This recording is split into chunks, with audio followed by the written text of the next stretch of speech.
Hey everybody, welcome to my channel. My name is Jamie. Let's get to crafting.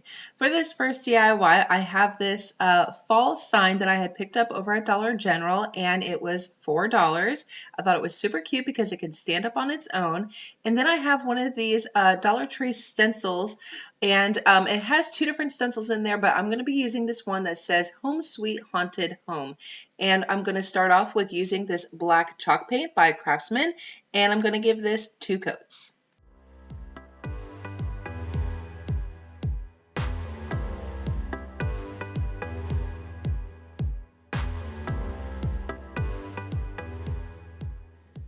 Once the paint was fully dry, I just placed my stencil right there in the center, and I'm going to be using my Waverly white chalk paint. But the first thing I do is I want to secure my stencil so it doesn't move around on me, and I just cut some strips of painter's tape, press that down, and then I use my stencil brush to go ahead and apply my chalk paint.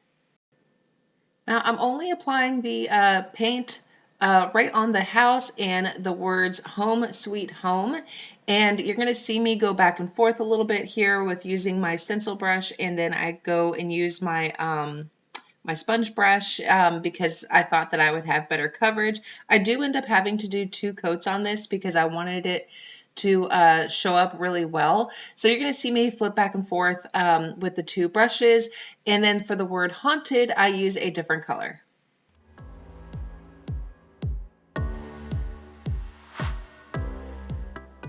So I grabbed my pumpkin orange paint by Apple Barrel, and I'm going to be using that for the word haunted. But as acrylic paint is, it is way too thin, and I can't really see I can't see the paint very well when I start doing this. So I go ahead and grab my my white chalk paint and I mix it in a little bit. Now the orange is going to lighten up a little bit, but I'll get better coverage mixing the acrylic with the chalk paint.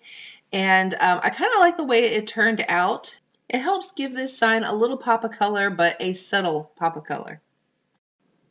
I also just want to take a moment to thank all of you for being here, for watching this video. I know a lot of people are probably getting a little tired of the Halloween DIYs, but have no worries. I'm actually going to be moving on to Christmas DIYs. A lot of the YouTubers are moving on to Christmas right now, so this is going to be the last Halloween DIY video for 2020, and we're going to be moving on to Christmas.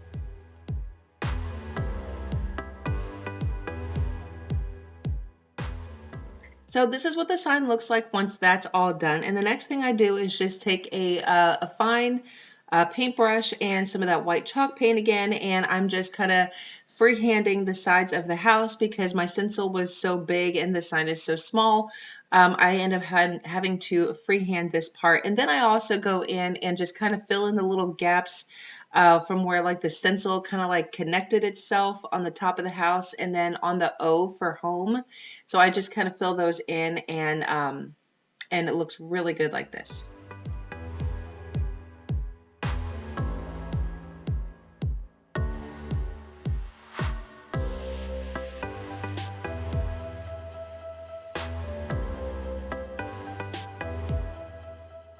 So I also tried painting a ghost at the top of the house right there, but I wasn't really happy with how it turned out. So I'm going to use these felt stickers from Dollar Tree. And these are great because they're just stickers. So you're just going to peel the backing off, and I just press it to the outside of the frame there, and I call this project done.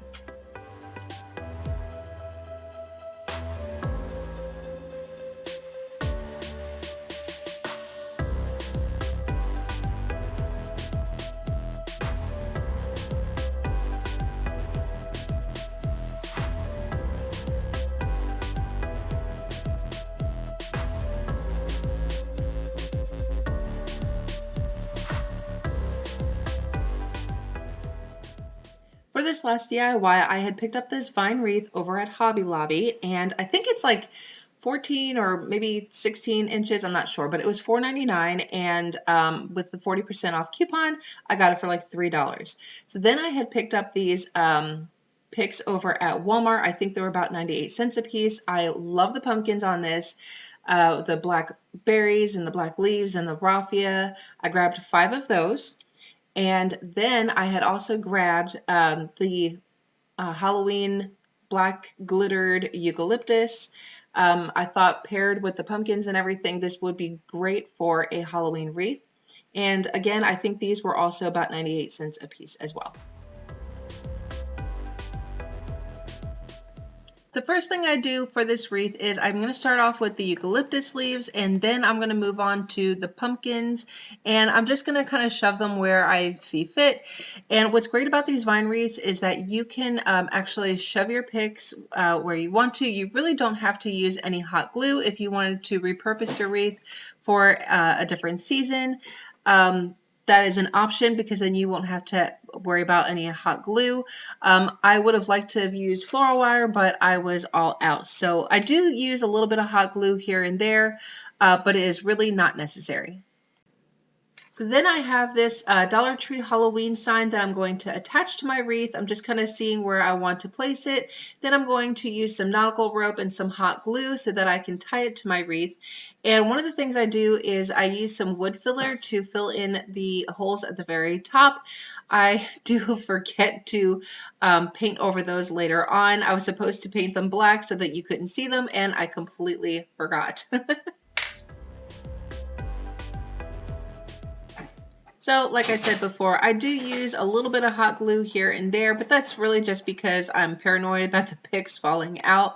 I really do think that they were probably safe and secure right where they were.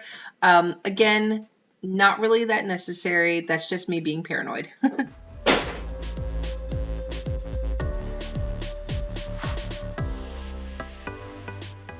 So here I am just taking my nautical rope and a little bit of hot glue, and then I'm just going to go ahead and tie that to my wreath.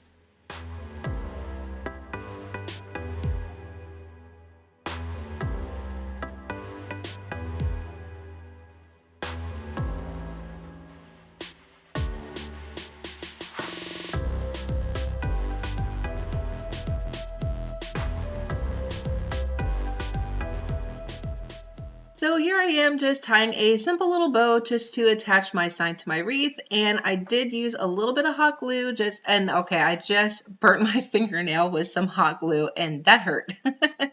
So I'm just tying that into a bow, and then I just clip the ends, and I do add a little bit of hot glue to the bottom tire of my sign and attach that to the wreath as well.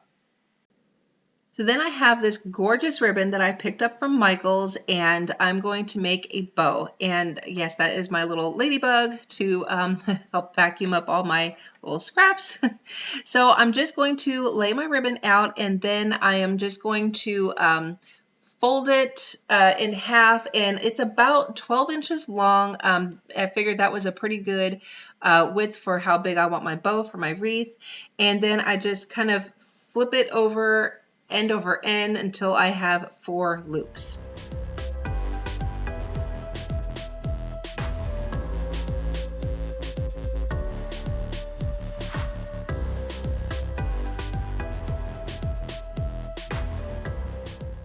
Once I have my 4 loops, I just stick my fingers in the loops, fold it in half so I can find my center. I'm going to clip the little end off there, and then I'm just going to take my scissors and I'm going to cut a little tiny notch on either side, not all the way, just a little notch so that I can tie this up with some jute.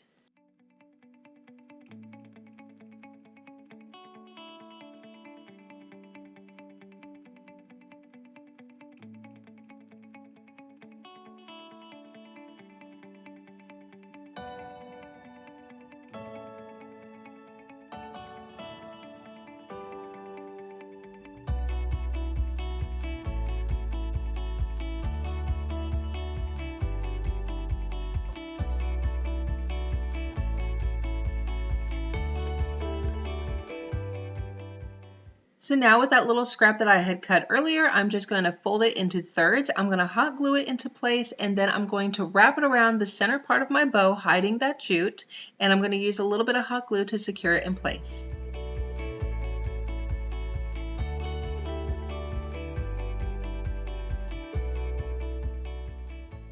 Then I'm going to put my bow in place and then just kind of fluff it out and just see how it looks. And then I go ahead and I take some hot glue and that same, it's actually a nautical rope, not jute, I apologize.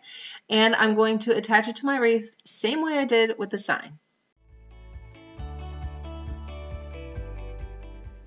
And right about here, my bow falls off, and it's not because of anything other than the fact that I did not wait long enough for that hot glue to set. I was a little impatient. I flipped it over and then went to tie it, and then that's why my bow fell off. It's just because of the hot glue.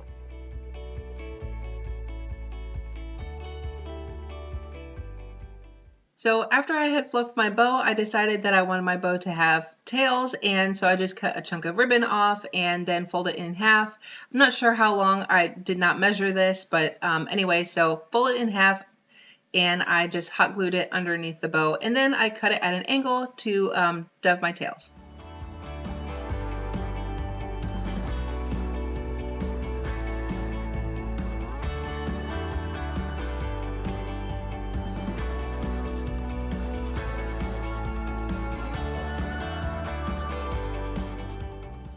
So this is how it turned out in the end, and I think this looks so perfect for Halloween. I want to thank you all so much for watching. Again, this is the last Halloween video that I will be doing for 2020 until next year. I hope that you enjoyed this video, and if you did, please hit that like button and subscribe, and don't forget to ring the little bell so you can get notified anytime I upload another video, and y'all have a wonderful, blessed day. Bye!